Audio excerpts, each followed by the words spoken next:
19 അധ്യായം. നീ ഇസ്രായേലിന്റെ പ്രഭുവിനെ കുറിച്ച് ഒരു വിലാപം ചെയ്യേണ്ടത്. നിന്റെ അമ്മ ആരായിരുന്നു? ഒരു സിംഹി തന്നെ. അവൾ സിംഹങ്ങളുടെ ഇടയിൽ കിടന്ന് തന്റെ കുട്ടികളെ ബാലസിംഹങ്ങളുടെ ഇടയിൽ വളർത്തി. അവൾ തന്റെ കുട്ടികളിലൊന്നിനെ വളർത്തി. അത് ഒരു ബാലസിംഹമായി തീർന്നു. അത് ഇര തേടിപ്പിടിപ്പാൻ ശീലിച്ചു. മനുഷ്യരെ തിന്നുകളഞ്ഞു. ജാതികൾ അവന്റെ വസ്തുത കേട്ടു. അവരുടെ കുഴിയിൽ അവൻ അകപ്പെട്ടു. അവർ അവനെ കൊളുത്തിട്ട് മിസ്രയീം ദേശത്ത് കൊണ്ടുപോയി.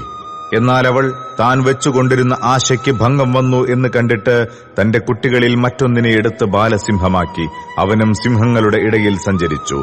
ബാലസിംഹമായി തീർന്നു. ഇര തേടി പിടിപ്പാൻ ശീലിച്ചു. മനുഷ്യരെ തിന്നുകളഞ്ഞു. അവൻ അവരുടെ രാജധാനികളെ അറിഞ്ഞു. അവരുടെ പട്ടണങ്ങളെ ശൂന്യമാക്കി. അവന്റെ ഗർജനം ഹേതുവായി ദേശവും അതിലുള്ളതൊക്കെയും ശൂന്യമായി പോയി. അപ്പോൾ ജാതികൾ ചുറ്റുമുള്ള സംസ്ഥാനങ്ങളിൽ നിന്ന് അവന്റെ നേരെ വന്ന് അവന്റെ മേൽ വലവീശി അവൻ അവരുടെ കുഴിയിൽ അകപ്പെട്ടു.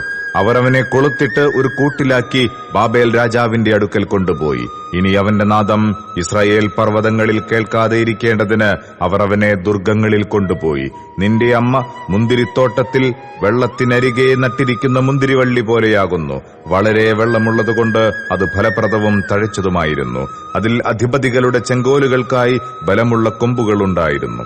അത് തിങ്ങിയ കൊമ്പുകളുടെ ഇടയിൽ വളർന്നു പൊങ്ങിയിരുന്നു. അത് പൊക്കം കൊണ്ടും കൊമ്പുകളുടെ പെരുപ്പം കൊണ്ടും പ്രസിദ്ധമായിരുന്നു. എന്നാൽ അതിനെ ക്രോധത്തോടെ പറിച്ചു നിലത്ത് തള്ളിയിട്ട് കിഴക്കൻ കാറ്റ് അതിന്റെ ഫലം ഉണക്കിക്കളഞ്ഞു. അതിന്റെ ബലമുള്ള കൊമ്പുകൾ ഒടിഞ്ഞ് ഉണങ്ങിപ്പോയി തീക്കിരയായിത്തീർന്നു. ഇപ്പോൾ അതിനെ മരുഭൂമിയിൽ ഉണങ്ങി വരണ്ട നിലത്ത് നട്ടിരിക്കുന്നു. അതിന്റെ കൊമ്പുകളിലെ ഒരു കോലിൽ നിന്ന് തീ പുറപ്പെട്ട് അതിന്റെ ഫലം ദഹിപ്പിച്ചു കളഞ്ഞു. അതുകൊണ്ട് ആധിപത്യത്തിന് ചെങ്കോലായിരിക്കാൻ തക്ക ബലമുള്ള കോൽ അതിൽ നിന്നെടുപ്പാനില്ലാതെ പോയി. ഇത് ഒരു വിലാപമായി തീർന്നുമിരിക്കുന്നു.